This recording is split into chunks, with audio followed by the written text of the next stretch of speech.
So we're here to talk about people, right? We're here to talk about the Yeah. situation that people are in. So listening to news about Rolls-Royce and Marks and Spencer, you know, those are the big headlines because they're big, attractive companies. But moves like that, redundancy, furlough, even branching into what IR35 means and consultants and contractors. What's your view on the whole? Let's start with furlough. What's your view on that whole situation? Good or bad or indifferent?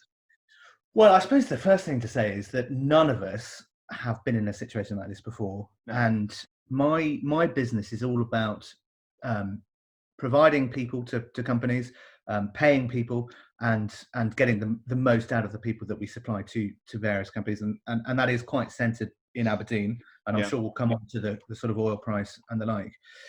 So to start with, this furlough scheme, to give you the kind of background behind it, was designed to assist companies that are potentially going to be making mass redundancies, because obviously the economy kind of ground to a halt. It does seem to be starting to go again. And the kind of detail around it is that they will give 80% of the salary, up to 2,500, which companies can top up should they wish.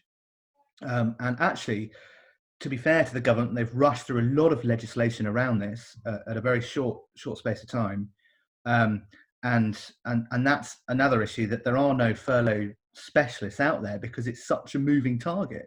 But I can tell you today what my views are on it and how it looks. So, really, if you're on furlough, first of all, you know it is a rough time. There are 7.5-8 million people on furlough. And the first thing to say is that, you know, it's not an ideal situation at all.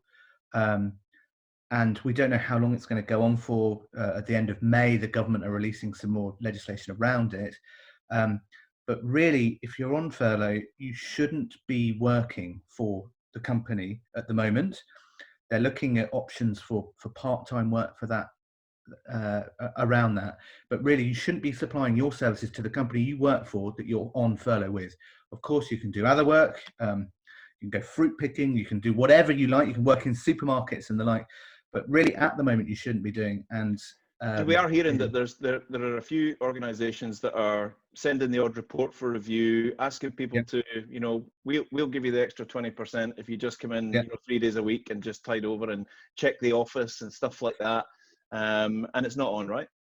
No, it's not on. And actually, HMRC, who after this could go in and audit these companies that put people on furlough to see what the situation was. And right now, my advice to anyone on furlough, and it may be difficult because obviously, you know, some of these companies, you will want to keep your employment running when the furlough ends and all this, but the legislation at the moment is saying you shouldn't be providing your services. This, of course, may change. What the government has said is from August, September, some of the onus will be on the employers. So the employers will be paying a little bit of the furlough. Right. But really right now, please follow the law and all this sort of stuff. And, you know, you don't want to say to someone, oh, yes, keep busy, keep fit and all that sort of stuff. What I would suggest to anyone on furlough is, first of all, there are positives to be had. You are still, you know, there is still revenue coming into your families and the like. But seriously, just follow the law on this. And, you know, there is a huge amount of legislation. So let's see what happens, really, is my advice at this stage. So, and I guess just exploring some of the attitudes to furlough from people. Some people really nervous, some people just taking it in their stride, some people really actively trying to, you know, I know of a couple of people that have contacted me that are doing online courses and things like that, looking to diversify their careers and all of that, the more extreme side.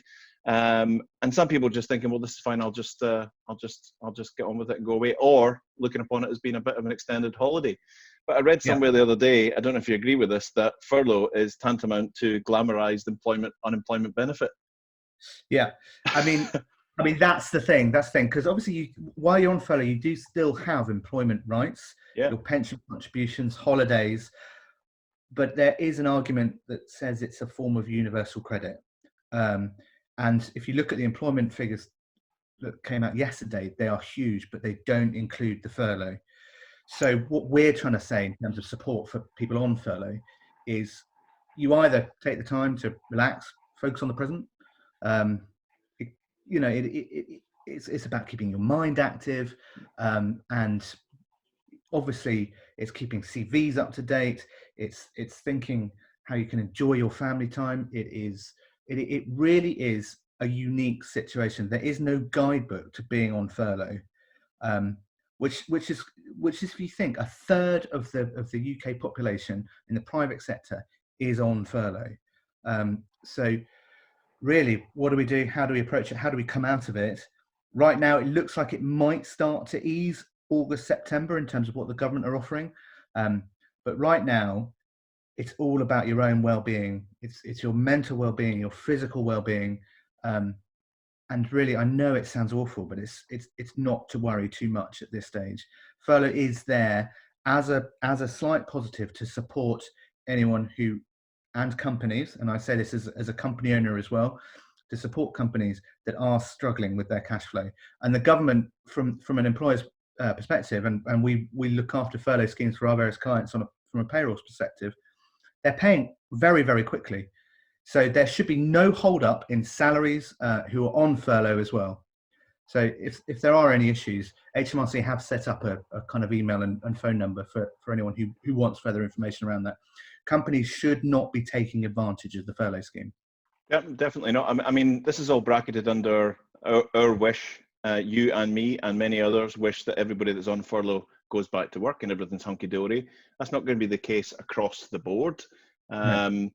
There was a statement made this morning that okay, the government's put this buffer in place, the government's put this safety net in place, but the government can't replace demand, right? So yeah, they can't replace demand in every sector, in every organisation. They just simply can't do that. And I guess the original idea was that, if you're sitting there with an organisation, cash flow is taking a bit of a dunt, sales pipeline's kind of gone down. The furlough option was a great option to allow you to take a beat, to reassess, recalibrate, look at markets, look at maybe diversification if possible, and take a view on what the future is going to look like for you, which I'm guessing many organizations are now much more aware of what the future looks like them from now on, right? Yeah, absolutely. And what should be said, and this was something I really did want to kind of bring across and, to talk about, is that it may change the entire way that people do actually work for companies within all sorts of sectors. Right. One of the things that we will come on to is obviously the IR35, and I'll explain limited companies and sole traders and temps and all this sort of stuff. But what we think is going to happen, and I say this again with the caveat that things change so quickly, is that we're going to need a really flexible workforce for a number of reasons. First of all, as you said, that supply and demand, who knows where it's going to go. It is expensive for people to hire staff members. We're talking about if I hire you to come and join my business, which of course is the preferred, you're going to need pension contributions, you're going to need sick pay rights, holiday pay entitlement, etc., as you should. However, companies at the moment, they just don't know what certainly the next 3 months look like, the next 6 months, and then into 2021. So what I think is going to happen is that people will be using lots of flexible solutions around how they get their workers to provide their services to their companies. So one thing to say to the furlough workers is, if you are then, your contract changes or you're made redundant, don't worry, there are other routes available. You can provide your services as a temporary worker, which I know sounds a bit recruitment agency, and I am one of those. That is part of something. Full disclosure, and I know we're a terrible bunch. So as a temporary worker, come September, October, and you don't have full employment rights, I expect there to be a lot of temporary assignments. Right. Which means that you're paid by the hour. You do still get auto-enrolled. You do still have holiday pay. You don't have the same rights. And those are things as a slight glimmer. Obviously, you're not on a notice period and the like, but really that's the model that I really think the UK is going to be looking at. So don't be afraid of those sort of things if things changes, because we've got to have a flexible workforce. And whilst it won't provide you with as much comfort, it is still your own revenue coming into your own business. And actually, there are benefits of being a temporary worker. For instance, you get paid weekly, you accrue holiday pay, etc., etc. So that's what I really, really genuinely think is going to be happening. Just to add on to your sort of recommendations about what people could be doing, whether they're on furlough or preparing for this temporary flexible workforce moving forward. One thing that I think is absolutely crucial in 2020 is to have the best representation of you in the online world. Yeah. So something I'm working with a few people on is, okay, I've been made redundant. I'm furloughed and I think I'm going to be made redundant. I think it's all going to go. So let's make sure that your LinkedIn presence for what you do stands out head and shoulders above the rest. No fibs, no blarney, but a really solid represent. You maybe opened that LinkedIn account 8 years ago and you've got, 2 connections and you use it mostly just to spy on the competition or to hook up with some recruiters every now and then. But invest a bit of time, make sure that online representation of you is the best that it can possibly be and shows you as a true person, right? Yeah, so there's a few things to say about that. So I put it that you have to kind of manage your online presence, and with that, almost manage your media and information intake, because there isn't a lot of great news out there, and sometimes social media can be a little bit disruptive to how your own sort of mental well-being. So you're absolutely right. So LinkedIn is vitally important, but please also be aware, and it sounds so basic because recruiters do look at these things, your Instagram, your Facebook, your Twitter pages, and all of those sort of things. It's your personal brand, how you measure it. So the things about your positive LinkedIn profile, you link up with everyone who in your sector, you read articles, you comment on them, but you do it professionally and don't be too over the top in terms of negativity around this, because really there is a big digital footprint, and the amount of times we've seen Facebook posts of people completely drunk, showing off, doing whatever, it doesn't help your personal brand. And I know but that's from the horse's mouth. As a person that's as a in recruiter, recruitment, you're all over people's digital footprints looking for absolutely everything. Wow. But also, but it's down to things like your email address as well, that will send in a CV to a recruiter such as us. I mean, some of the email addresses we've had are, things like bigdrinker@tequila.com and things like that. So those sorts of things you need to be really aware of. Look, I never had time to change my email address, okay? It was the only one I had. Well, here's your tip for free on that. So those things, I mean, you think that you shouldn't mention these sort of things, but really you should, because it is all about, you've got to make yourself stand out to the other applicants, and there's going to be a lot of applicants, and we're talking about permanent applications, temporary applications, and all this sort of stuff. Maintain professionalism as much as possible, or if you are going to be using Instagram, for instance, which seems to be quite a big one at the moment, to be doing the photos, just have the privacy settings on. I know that sounds exceptionally basic, but really, really, it's so important for this. So I think that's great. That's great advice, because there's I mean, well, you've said it from the horse's mouth. If you're in recruitment and you're doing it, all the recruiters are doing it. Finding that solid digital footprint to see, can I take this person to my client? Do they represent themselves well? Are they showing a sort of rounded professional bias towards what they're specialist in, or is it just all fun time Frankie and nonsense? And there is a place for fun time Frankie, but you've got to be aware of that. And as you also know, we have an HR business as well that supplies HR advice to all sorts of different clients and to all sorts of people, and people should realize that anything they put out from an HR perspective can, we have to consider those sort of things. So it's maintaining professionalism. Trouble is, you get a bit hot-headed and posting things on social media. As I say again, if you're going to do it, just keep it private. Sure. So onto the sort of LinkedIn thing, which I know you are the guru of, Eric. Not at all. I'm a guru, hopefully, in development. I'm 1% through my LinkedIn journey after being on LinkedIn for about 10 years. So, but I just think being present, putting up educational, inspirational stuff, delightful stuff, centered very round about what you do, is so crucial right now to keeping brands alive, keeping the focus on people, and just showing the world what you are. To maybe just put up a little flag that maybe a couple of people see and want to engage with is so crucial. Yeah. I mean, LinkedIn was initially set up as a recruitment tool.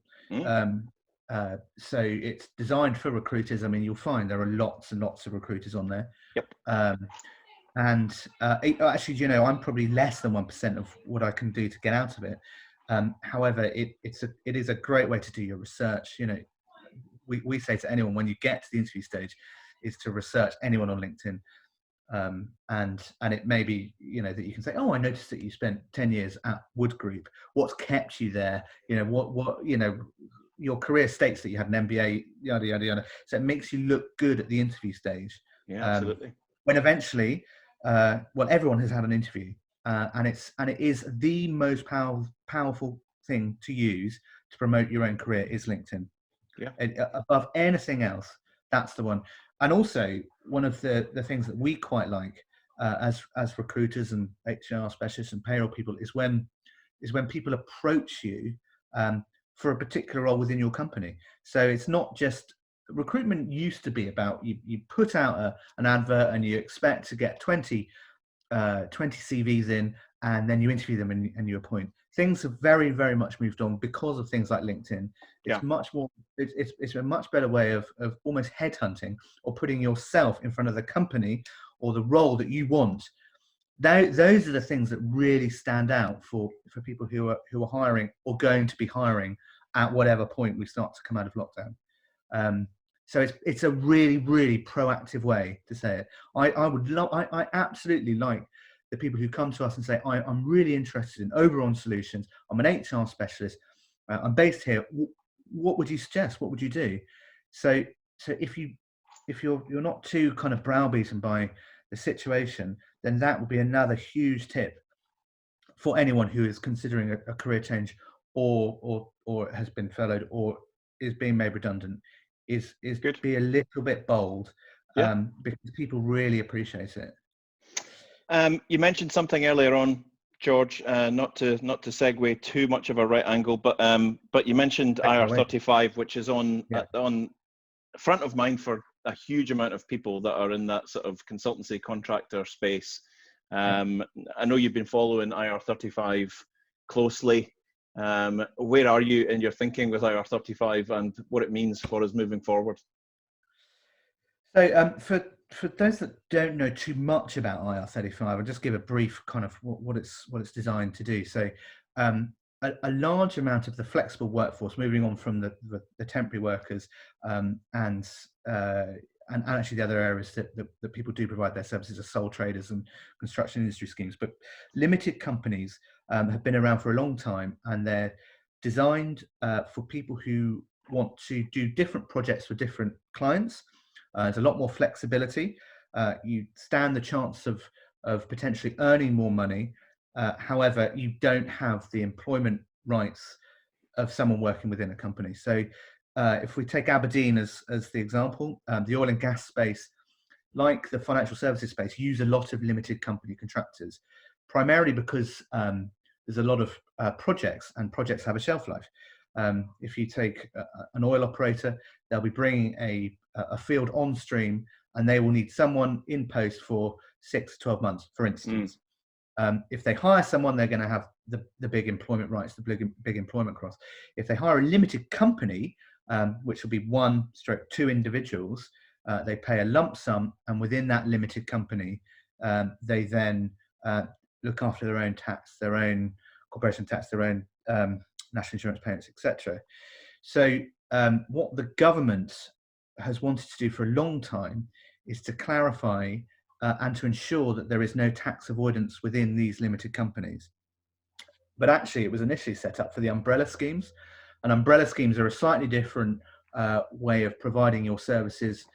For instance, you can supply your services for an hourly rate, but then tell HMRC that you're minimum wage and do the rest in kind of loans, etc., etc. So there are all sorts of ways that you can get around paying less tax.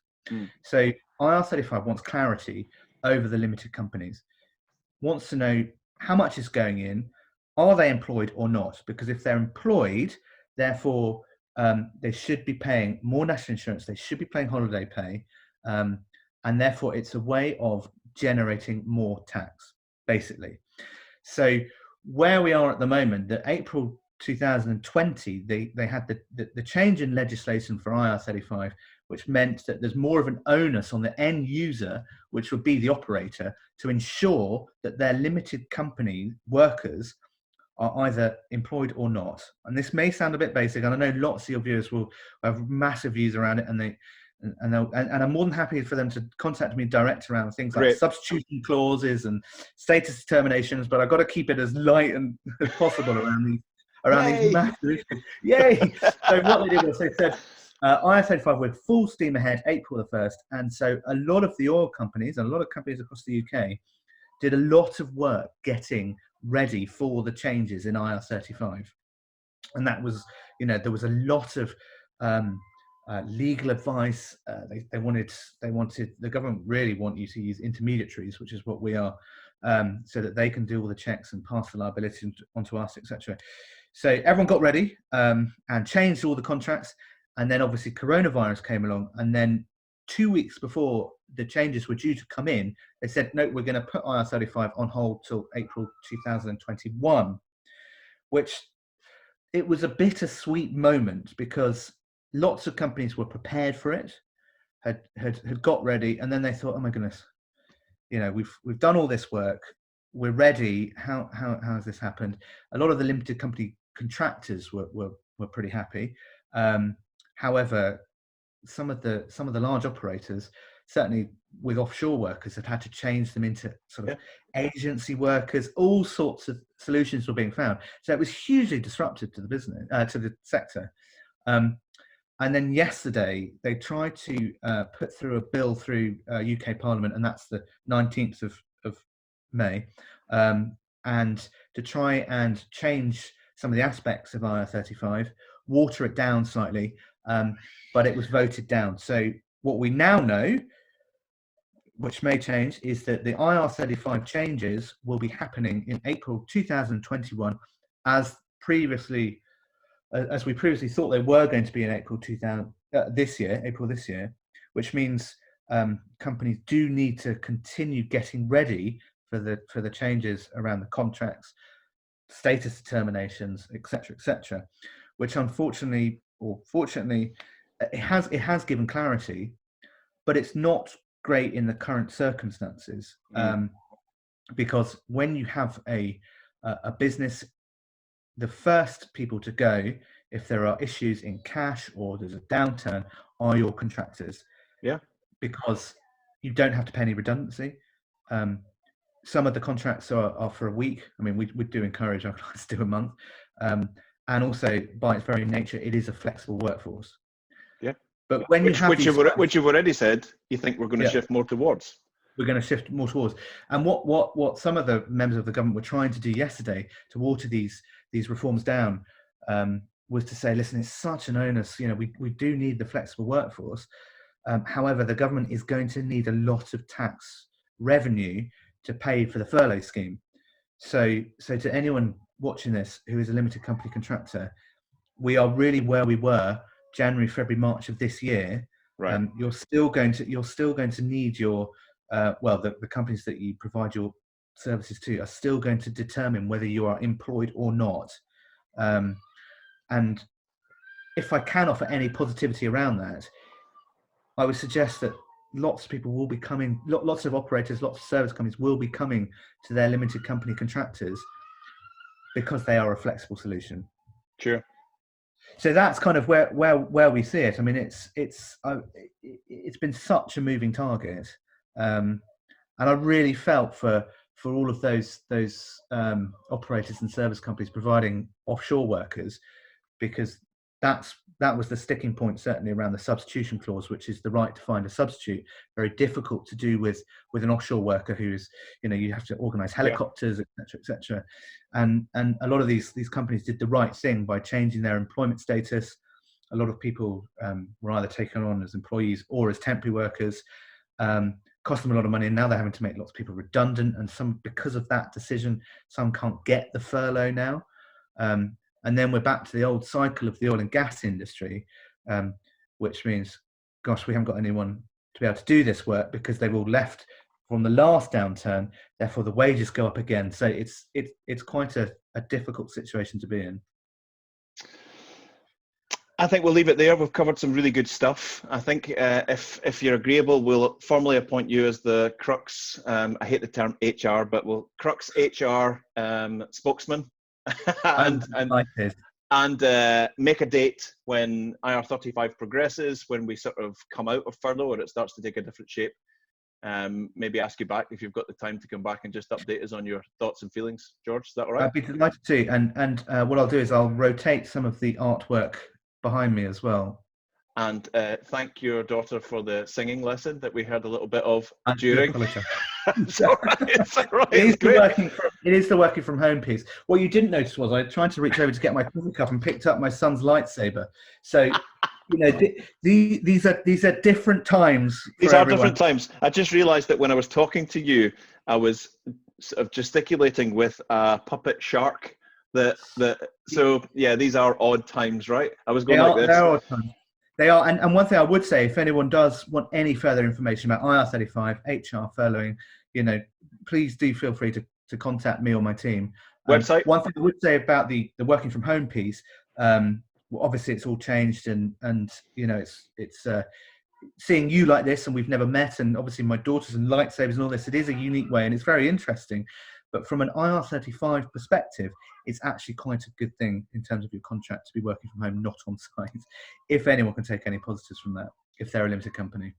Very good, very good. The website and contact details for you and your team? Yeah, so you can send direct to me. It's george@oberon-solutions.co.uk. And if you, it's www.oberon-solutions.co.uk. We have offices down south in Winchester, London area. Our Aberdeen office is in the Hill of Rubislaw, in the H1 building. It's been a pleasure to talk to you, an absolute pleasure to talk to you. We will check in with you again. Have a great day, and we'll see you soon. Yeah, sounds good. Brilliant.